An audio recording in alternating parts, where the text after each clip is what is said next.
I'm Mohammad Abdurrahman from Park Pure Line. अ,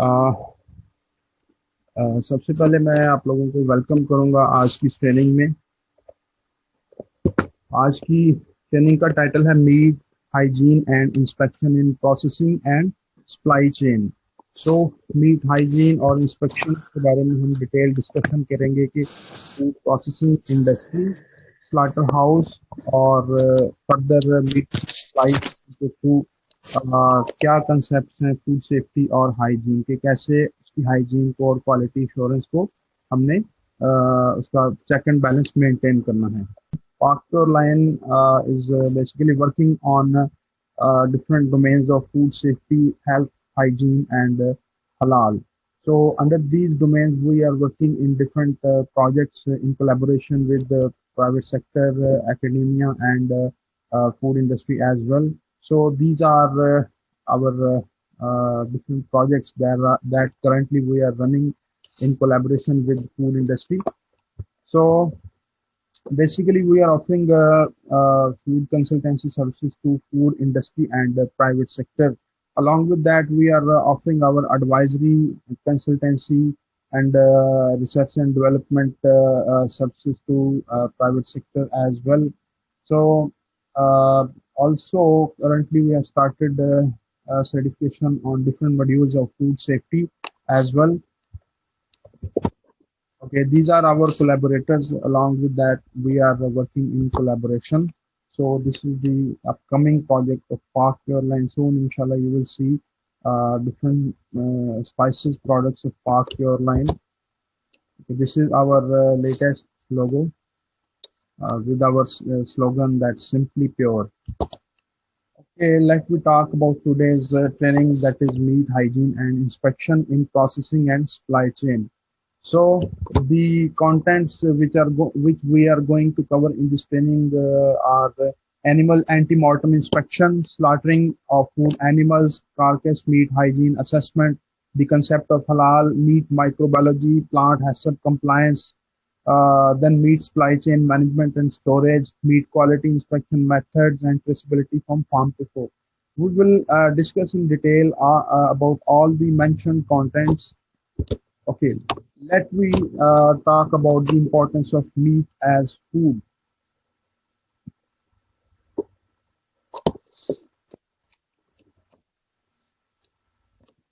तो basically हम देखेंगे कि इम्पोर्टेंस क्या है मीट की। अगर हम कुरानिक सेंस में देखें, कुरान के हवाले से, तो कुरान पाक में डिफरेंट जगहों पे गोश्त की अहमियत के बारे में बताया गया है, जिसका मफहूम मैं ओवरऑल कंक्लूड कर देता हूँ कि मुख्तलिफ आयात मुबारका में मीट के हलाल होने के मतलब हलाल एनिमल्स का गोश्त खाओ और उसको साफ और पाक हालत में खाओ, इसके बारे में हुक्म मौजूद है। इसके अलावा अगर हम बात करें एज अ ह्यूमन डाइट, तो मीट क्योंकि एक you can say balanced diet है न्यूट्रिशनली और इसकी केमिकल कंपोजिशन के हवाले से, तो it's a rich source of protein और most nutritious and palatable food commodity. So in this perspective, meat has high biological value, means it is more or easily digestible by humans as compared with the other food items. It is comprised of different kinds of long and short chain fatty acids, different essential vitamins and minerals, okay, that provides proper nourishment to the body. इसी तरह से हकीम और doctor हजरात meet को recommend करते हैं for curing some certain kind of diseases, like जो liver diseases हैं उनको किसी हद तक कंट्रोल किया जा सकता है। सो ये ओवरऑल मीट की जो है वो हेल्थ कंसर्न के हवाले से हमने डिस्कशन की। अभी आवाज का इशू बार बार कह रहे हैं, mostly people can hear me but some people that can not hear me, please refresh your hand free. Again एक दफा कंफर्म कर दीजिए सब लोगों को मेरी आवाज सुनाई दे रही है। जी आ रही है आवाज। ओके, जिन लोगों को मेरी आवाज सुनाई नहीं दे रही, प्लीज आप अपनी अपने कार्ड पे हैंड फ्री सिस्टम को रिफ्रेश करें। Mostly people can hear me. Okay, अगर हम कंपैरेटिवली बात करें different breeds of meat animals like beef, mutton या पोल्ट्री, उसकी केमिकल कंपोजिशन की, तो जो बीफ है, जो जिसको हम आम फहम जुबान में बड़ा गोश्त बोलते हैं, जो कि काओ, बफलो या इस किस्म की स्पीशीज से हासिल होता है, उसमें वाटर कंटेंट आप देख सकते हैं नियर अबाउट 60%। और इसी तरह मटन, उसमें 55.8% वाटर। और पोल्ट्री जिसमें चिकन है फेमसली, या इसके अलावा टर्की है, डिफरेंट ब्रीड्स, सो उसमें 71.2% वाटर। इस तरह प्रोटीन की अगर कंपोजिशन की बात करें तो 17.5% इन beef, then 15.7% in mutton and 20.2% in poultry. Then when we talk about fat percentage, it is 22.2% in beef, 27.7% in mutton, and 7.2% fat in poultry. So from here we can determine that poultry is the lean source of fat. We may call it as lean meat. Okay. As far as the calories of different meat species concerned, beef meat can provide us 273 number of calories.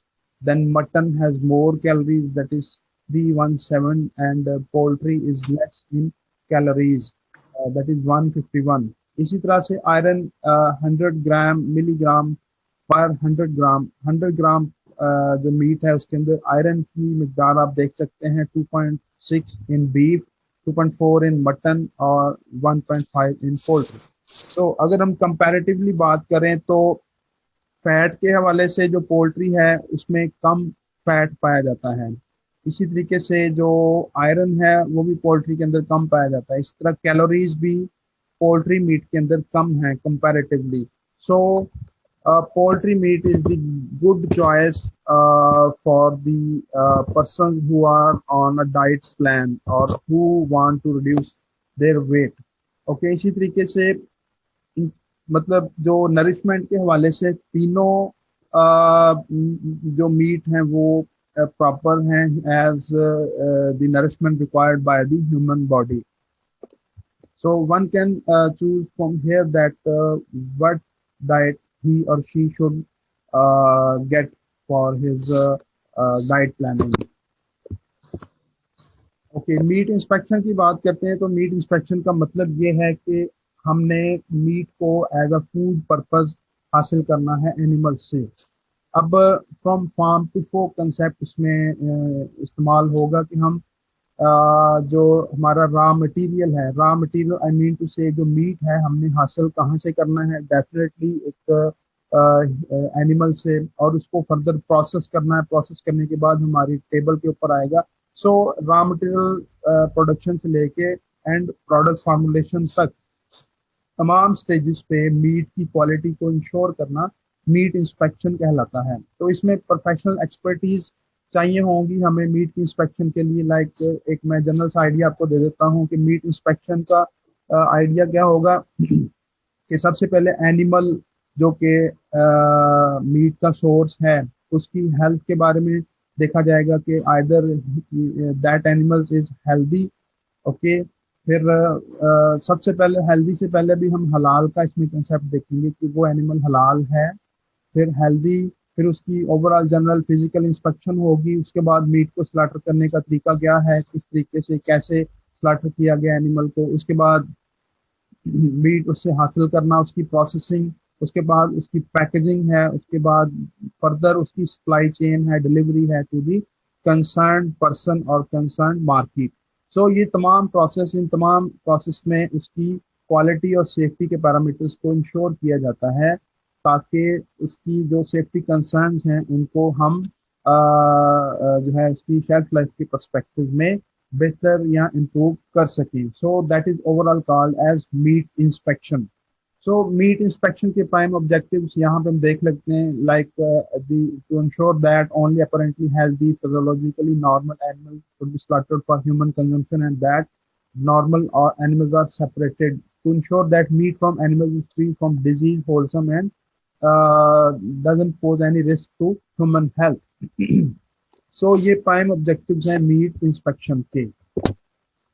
Okay, अब meet inspection की जब हम बात करते हैं तो इसमें एक टर्म टेक्निकली बोली जाती है जिसको हम एंटी मॉर्टम एग्जामिनेशन बोलते हैं। एंटी मॉर्टम मीन्स जानवर को स्लाटर करने से पहले उसकी सेहत, उसकी health, overall general physical status के बारे में मुख्तलिफ इंस्पेक्शंस करना, मुख्तलिफ पैरामीटर्स को जज करना एंटी मॉर्टम इंस्पेक्शन कहलाता है। तो मैं एक चीज आपको यहाँ पे क्लियर कर देना चाहता हूँ कि ये ट्रेनिंग इस टाइम पे हमारा रखने का मकसद ये था कि क्योंकि अब तकरीबन 1 से 1.5 वीक के बाद ईद उल अजहा आ रही है, जो कि मुसलमानों का एक रिलीजियस ओकेजन है। सो इस हवाले से हर मुसलमान कुर्बानी करता है, तो हमने ये जरूरी समझा कि इस ट्रेनिंग को इस मौके पे रखा जाए ताकि मैक्सिमम लोगों को मीट की क्वालिटी और उसकी इंस्पेक्शन और जो एनिमल है उसकी एंटीमॉर्टम इंस्पेक्शन के बारे में तमाम डिटेल्स मुहैया की जाए, ताकि इसकी प्रैक्टिकल इम्प्लीकेशन की जाए। सबसे पहले हम ईद के हवाले से इसको देखें, अपने घरों में सारी चीज़ों को हम देखें। सो वन बाय वन हम सारी चीज़ों को डिस्कस करेंगे। तो एंटी मॉर्टम का मतलब है, anti means before and mortem means death और स्लॉटरिंग। मतलब स्लॉटरिंग से पहले एनिमल को इंस्पेक्ट करना, उसकी जजमेंट हासिल करना कि उसका physical health status, general health status कैसा है। तो इस सारे मकसद के लिए हमारे पास कुछ प्रिंसिपल्स हैं, कुछ रूल्स हैं उसकी एग्जामिनेशन करने के लिए। सबसे पहले तो जो बंदा ये जो पर्सन एनिमल की एंटी मॉर्टम इंस्पेक्शन करेगा उसको हम इंस्पेक्टर बोलेंगे या उसको वेटनेरियन बोलेंगे। फूड टेक्नोलॉजिस्ट भी किसी हद तक इस रोल को, इस ड्यूटी को प्ले कर सकता है। However most suitable person is a veterinarian that is properly qualified and trained on the subject. Okay, तो इसमें देखा यह जाता है कि एनिमल का overall general physical health status कैसा है। उसके अलावा देखा जाता है कि एनिमल कोई साइंस एंड सिम्टम्स तो नहीं शो कर रहा वीकनेस के या डिजीज के, या उसको कोई ऐसी इंजरी तो नहीं है जिससे वो फिजिकली हेल्दी की कैटेगरी में नहीं कंसिडर होता। सो ऑब्जेक्टिव क्या है? To screen all animals destined to slaughter. जिन एनिमल्स को स्लॉटर करना है उनकी प्री इंस्पेक्शन या एंटी मॉर्टम इंस्पेक्शन की जाती है, आइदर हलाल और हराम। अब यहाँ पे हम एक चीज यहाँ पे स्किप करते हैं, हराम का वर्ड, क्योंकि हमने डेफिनेटली जो हमारा जो कंसर्न पर्पस है वो यही है कि हम हलाल एनिमल्स की इंस्पेक्शन करेंगे। अब यहाँ पे क्वेश्चन ये आता कि हराम का वर्ड यहाँ पे क्यों यूज किया गया, क्योंकि बाज का कुछ एनिमल्स हैं जिनको अदर देन फूड पर्पस किसी और मकसद के लिए भी स्लॉटर किया जाता है। So okay, to ensure that animals are properly rested and offered feed. Okay, means कि स्लॉटरिंग से पहले एनिमल्स को प्रॉपर रेस्ट कंडीशन में रखा गया है ताकि उनके अंदर जो एक हाइपर होने की कंडीशन है वो ना हो। ठीक है, इसी तरह उनको प्रॉपरली नरिश किया गया है, फीड किया गया है, पानी पिलाया गया ताकि एनिमल किसी किस्म की हाइपर एक्टिविटी शो ना करे। टू रिड्यूस कंटेमिनेशन और killing floor bye separating dirty animal. अब यहाँ पे कंटेमिनेशन की बात आ रही है कि एज पर रेगुलेशन, जैसे कि पंजाब फूड अथॉरिटी है या अदर सूबों की फूड अथॉरिटीज हैं, उनकी रेगुलेशन या हलाल और रेगुलेटरी बॉडीज की जो इंस्ट्रक्शन है उसके अकॉर्डिंगली सारी जो तरीकाकार उनको फॉलो किया गया। और इस हवाले से जो क्रॉस कंटेमिनेशन है उसको अवॉइड करने के लिए जिस फ्लोर पे, जिस जगह पे एनिमल को स्लॉटर करना है, that floor should be free from dirt or dust or something like that impurities that may contaminate that animal. Okay, to ensure that injured animals or those with pain and suffering emergency slaughter and that animals are treated humanely. अब बाज़ का ऐसे होता है कि कुछ animals due to some sort of illness या injury उनको इमरजेंसी केस में स्लॉटर करने की जरूरत पेश आती है। हाउएवर इसमें कुछ चीजें ऐसी हैं कि ऐसा ना हो कि एनिमल नियर टू डेथ हो और उसको स्लॉटर करके उसका गोश्त इस्तेमाल कर लेंगे, नहीं। इसमें जस्ट ऐसी कंडीशन है कि एनिमल को किसी पर्पज के लिए हम स्लॉटर करते हैं in case of emergency. Just owing to its health status. So ये भी एंटीमॉर्टम के ही जमरे में आएगा कि इस मकसद के लिए एंटीमॉर्टम इंस्पेक्शन की जाती है।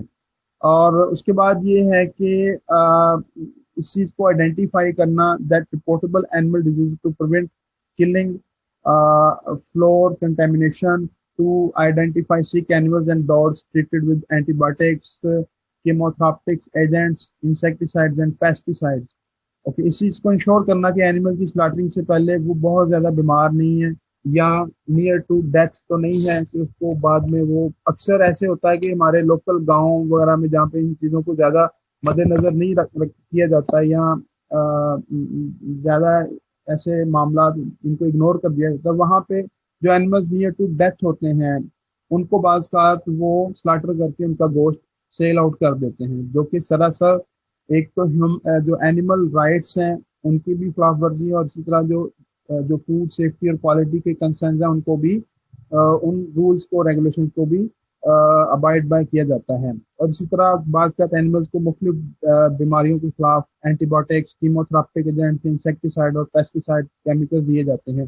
तो इस चीज़ को भी इंस्पेक्ट किया जाता है कि उन जो भी केमिकल एजेंट्स हैं या जो दवाइयाँ वगैरह उनके रेजिड्यूज तो नहीं अभी तक उस एनिमल के अंदर के उसको बाद में स्टार्टर कर दिया जाए और गोश्त के थ्रू फिर वो ह्यूमन डाइट में आ जाए, उसको ह्यूमन की डिजीज जो हेल्थ है उसको डिस्टर्ब करे। So further to require and ensure the cleaning and disinfection of trucks use to transport livestock, transportation में यूज होने वाली व्हीकल्स की इंस्पेक्शन की जाती है। फिर उसके बाद देखा जाता है कि जो एनिमल्स हैं वो प्रेग्नेंट तो नहीं है, बाकी फीमेल प्रेग्नेंट एनिमल्स को स्लाटर कर दिया जाता है। इस चीज को भी अवॉइड किया जाना चाहिए। इसी तरह to prevent slaughtering of young animals like calves, less than 1 year of age animals. अब कुर्बानी पे जो जानवर लगते हैं खास तौर पे नॉर्मली इनको 2 years या दांतों की हिसाब से उनकी एज का तयन किया जाता है। सो इसका मकसद ही ये है कि छोटे जानवर जो बच्चे हैं छोटे उनको स्लाटर होने से बचाना है। इसी तरह वेटनरी एग्जामिनेशन में डिजीज के साइंस उनको कंसिडर किया जाता है। फिर जो सस्पेक्टेड एनिमल्स होते हैं जिनको बीमारी लाहक होने का खतरा होता है उनकी भी इंस्पेक्शन करके उनको फर्दर सेग्रीगेट किया जाता है। फिर उसकी डिजीज और मैनेजमेंट हिस्ट्री उसको प्रॉपरली रिकॉर्ड किया जाता है, उसको रिपोर्ट किया जाता है ताकि एंटीमॉर्टम इंस्पेक्शन कार्ड में उसको मेंशन करके फर्दर उन कंसिडरेशंस को फॉलो किया जाए। सो अदर इंफॉर्मेशन इस हवाले से ये है कि जो जानवर का ओनर है उसका नाम नोट किया जाता है, number of animals in the lot and arrival time, species and sex of the animals, that is the most important, the time and date of antemortem inspection, clinical signs and body temperature if relevant, reasons why the animal was held, signature of the veterinarian। उसके बाद veterinarian approval देगा या उस चीज को वो control करेगा। Okay, antemortem inspection में बेसिकली किन चीजों को मद्देनजर रखा जाता है?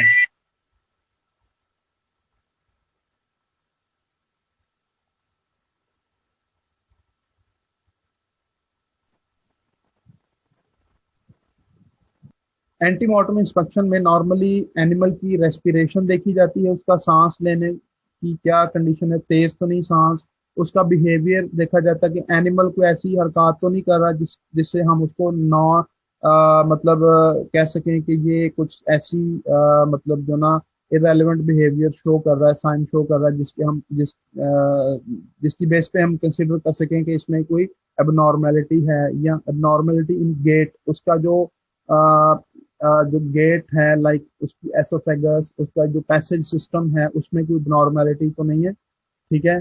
फिर एनिमल का पोस्चर कैसा है, उसका फिजिकल स्ट्रक्चर कैसा है, उसका चलने का स्टाइल कैसा है, ये सारी चीजें डिटरमिन करेंगी वेदर एनिमल इज हेल्दी और अनहेल्दी।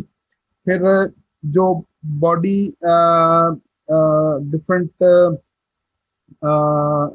जो नेचुरल ओपनिंग्स हैं बॉडी की वहां से डिस्चार्जेस को देखा जाता है कि either he that animals showing any sort of illness like nasal discharge तो नहीं हो रहा, या किस कलर का है, या उसके फीसेस कैसे हैं, ठीक है। सो इन सारी चीजों को नॉर्मल या अबनॉर्मलिटीज में उस पर्सपेक्टिव में कंसिडर किया जाता है। इसी तरह जानवर की स्मेल तक को भी चेक किया जाता है कि either it is showing normal और abnormal, from which veterinarian can conclude that animal should be slaughtered or not. Okay अब हम स्लाटरिंग की बात करेंगे। स्लाटरिंग कैसे करनी है, ज़िबा जानवर को कैसे करना है। मुस्लिम्स के लिए ज़िबा करने का हुक्म है कि जानवर को स्लाटर किया जाए, ज़िबा किया जाए। और जो नॉन मुस्लिम्स हैं वो मुख्तलिफ मेथड्स यूज करते हैं, लाइक झटका मेथड है, जानवर के सर के अंदर कोई हथौड़ा मार के, उसको कील मार के, या उसको करंट लगा के, या उसको गर्म पानी के अंदर फेंक के, लाइक पोल्ट्री है। इसको इस तरीके मुख्तलिफ तरीके हैं नॉन मुस्लिम्स में। हाउएवर हम जो स्लाटरिंग मेथड है, ज़बीहा का मेथड है, उसको यहाँ पे हम डिस्कस करेंगे। ओके तो जितनी भी ये ज़बीहा या स्लाटरिंग की इंस्ट्रक्शंस हैं, सभी इस्लामिक पर्सपेक्टिव में डिस्कस की जाएंगी। बीइंग अ मुस्लिम हम इस चीज़ को ही प्रेफर करते हैं। So first of all general guidelines क्या है, एनिमल मस्ट बी हेल्दी, जो कि एंटी बॉटम इंस्पेक्शन में हमने सारी चीज़ों को क्लियर आउट कर लिया। Okay animal must be relax to remove the tension prior to the slaughtering. Slaughtering से पहले एनिमल को खुराक भी खिलानी है, पानी भी पिलाना, उसको प्रॉपर रेस्ट कंडीशन में रखना है। ऐसे नहीं कि जानवर 100 किलोमीटर का ट्रैवल करके आया, मतलब उसको डिस्टेंस ट्रैवल करवाया, उसके बाद आप उसको स्लाटर कर दें फौरी तौर पे। सो अल्टीमेटली जो उसका बीफ या मटन जो भी है, जो उसका मीट है, उसमें फिर वो उसके सारे रेजिड्यूज आएंगे, लाइक वो प्रॉपरली उसमें से ब्लड रिमूव नहीं होगा, या इस तरह के कुछ जो है वो हार्मोन्स रिलीज होंगे जो कि ह्यूमंस के लिए बेनिफिशियल नहीं होंगे। ओके इसी तरह से जो नाइफ या जो छुरी है, चाकू है, जिससे आप ज़बह कर रहे हैं जानवर को, that must B sharp. Okay slaughter must be मुसलमान होना जरूरी है, और उसको बेसिक रूलिंग्स का पता हो कि क्या तरीकाकार है, बिस्मिल्लाह अल्लाह अकबर पर वो करना है, कैसे कब कैसे काटनी है लगी, ये सारी चीज़ों के बारे में आगे बात होगी चल के। ओके इसके बाद है sharpening of knife should not be perform in front of animals. जानवर के सामने छुरी या चाकू तेज नहीं करना। इसी तरह जानवरों को दूसरे जानवर के सामने ज़िबा नहीं करना। ये सारी चीज़ें इनको मद्देनजर रखना है। कलेक्टिव स्लाटरिंग को हमने डिस्करेज करना है, मतलब स्लाटर एनिमल को एक अलग जगह पे जाके स्लाटर करें। ओके अब 4 किस्म की वेन्स हैं जिनको बुनियादी तौर पे काटा जाता है ज़िबा के अंदर। इसको हम एसोफेगस बोलते हैं, ट्रेकिया, इसी तरह carotid arteries and jugular vein. आगे फर्दर मैं नेक्स्ट स्लाइड में आपको दिखाऊंगा कि ये आर्टरीज कहाँ पे होती हैं और कैसे इस तरीके से इनको काटा जाता है। और इसी तरीके से जो इन चारों में से कम 3 आर्टरीज या वेन्स कटनी चाहिए, तब हम जाके कहेंगे कि दिस मेथड इज कॉल्ड हलाल स्लाटरिंग। उसके बाद जो बड़े एनिमल्स हैं, लाइक कैमल है, उनको खड़े स्टैंडिंग पोजीशन में ज़बह किया जाता है, और उनको ज़बह करने को कहते हैं हम नहर करना। ओके तो इस पिक्चर में आप देख सकते हैं कि जुगुलर वेन है first of all, then trachea है, इसी तरह एसोफेगस है। जुगुलर वेन क्या है, जो ब्लड की वेन्स हैं, ब्लड सप्लाई प्रोवाइड करती हैं। जो एसोफेगस है वो खाने की नाली है, खुराक की नाली है। जो ट्रेकिया है वो सांस की नाली है। ओके उसके बाद कैरोटिड आर्टरीज हैं जो हराम मगज के करीब से गुजर रही होती हैं। अब यहाँ पे जो 3 आर्टरीज हैं, पहले वाली लाइक जुगुलर वेन है, एसोफेगस है और ट्रेकिया, इन तीनों का कटना जरूरी है, लाजमी है। तीनों कट जाएंगी तो जानवर प्रॉपरली ज़बा हो जाएगा। अब जो चौथी आर्टरी है जिसको हम कैरोटिड आर्टरी बोलते हैं, जो हराम मगज या स्पाइनल कॉर्ड के करीब होती है, वो बाद में भी कट जाए तो कोई इशू नहीं है। हाउएवर इस सिलसिले में एक चीज को कंसिडर करना जरूरी है कि जो चारों आर्टरीज कट गई, उसके बाद अक्सर कसाब हजरात जो अनट्रेंड होते हैं वो क्या करते हैं, जो इसका स्पाइनल कॉर्ड है या नेक वर्टिब्रेज है, उनको छुरी की नोक से जोर से उसको तोड़ते हैं, या बाज का तो उसको गर्दन को जोर से मरोड़ के झटका दे के तोड़ देते हैं, जो कि आम जुबान में जिसको मनका बोलते हैं जानवर का, कि जी मनका तोड़ दिया और जानवर फौरी तौर पे सेंसलेस हो गया, ठंडा हो गया। अब ये मनका या जो स्पाइनल कॉर्ड है, इसका डायरेक्टली कनेक्शन क्या है, सेंट्रल नर्वस सिस्टम के साथ है। सो अगर उसको फौरी तौर पे तोड़ दिया जाएगा तो उसका कनेक्शन दिमाग से खत्म हो जाएगा और एनिमल फौरी तौर पे सेंसलेस हो जाएगा। सेंसलेस होने से नुकसान क्या होगा कि जानवर अपनी मूवमेंट्स को रोक देगा, खत्म कर देगा, उससे उसकी जो बॉडी के अंदर जो ब्लड है वो जो अपनी टांगें बाजू जोर जोर से झटक रहा है, मार रहा है, झटकने से ब्लड मैक्सिमम रिमूव हो रहा है, जो कि फूड के पॉइंट ऑफ व्यू से, मीट की क्वालिटी और हाइजीन के हवाले से एक अच्छी चीज है। अगर वो उसके दिमाग का कनेक्शन स्पाइनल कॉर्ड से टूट जाएगा तो वो अपनी टांगें बाजू नहीं मार सकेगा, सेंसलेस हो जाएगा, जिससे मीट की क्वालिटी और हाइजीन पे डायरेक्टली बुरा असर पड़ेगा, जो कि फूड सेफ्टी और क्वालिटी के असूलों के अगेंस्ट होगा। सो इस्लामिक तालीमात में ये चीज़ है कि उसका मनका या जो उसका स्पाइनल कार्ड है उसको डिटैच नहीं करना, उसको नहीं तोड़ना, जब तक जानवर खुद से अपनी मूवमेंट्स को मैक्सिमम करके ब्लड को रिमूव ना कर दे। So that must be considered. Okay, अब ज़बीहा के बारे में हम ऑलरेडी पढ़ चुके हैं। मैं एक दफ़ा मजीद आपको डिस्क्राइब कर देता हूँ कि तस्मिया पढ़नी, invoking the name of Allah, slaughter being done with his permission, और इसका तज़किया क्या है, purification, like cleaning of meat from the blood by slaughtering. Okay, आगे हम बात करेंगे द कंसेप्ट ऑफ हलाल। हलाल का कंसेप्ट क्या है? बेसिकली इस्लामिक तालीमात में हलाल और हराम आप मुख्तलिफ जगहों पे कुरान पाक में देखेंगे। सबसे पहले सूरह बकरा में इसका जो है वो हुक्म आया है कि या अय्युहन्नासु कुलू मिम्मा फिल अर्दि हलालन तय्यबन, ऐ लोगो जमीन में से वो चीजें खाओ जो हलाल और पाक हों। तो हलालन तय्यबन ये दोनों वर्ड आपस में एक दूसरे के साथ हैं। हलाल और तय्यब मीन्स फूड सेफ्टी, पाक। ओके ओके, तो कुरान पाक में मुख्तलिफ जगहों पे और भी हुक्म है, लाइक सूरह अल माइदा आयत 3 में है कि जो मुर्दा जानवर हैं और इसी तरह ब्लड है या स्वाइन जो जो है पोर्क है, उसका मीट, उसका फ्लैश, सारी चीजें, या इसके अलावा ऐसे जानदार जिनको ज़िबा करते वक्त अल्लाह का नाम पुकारा ना गया हो, इन सब चीजों को हराम करार दिया गया है। ठीक है, इस आयत का ये मफहूम है। ओके, अब हम मीट हाइजीन की बात करेंगे। Meat hygiene is basically concern with the quality of meat that has been uh, uh,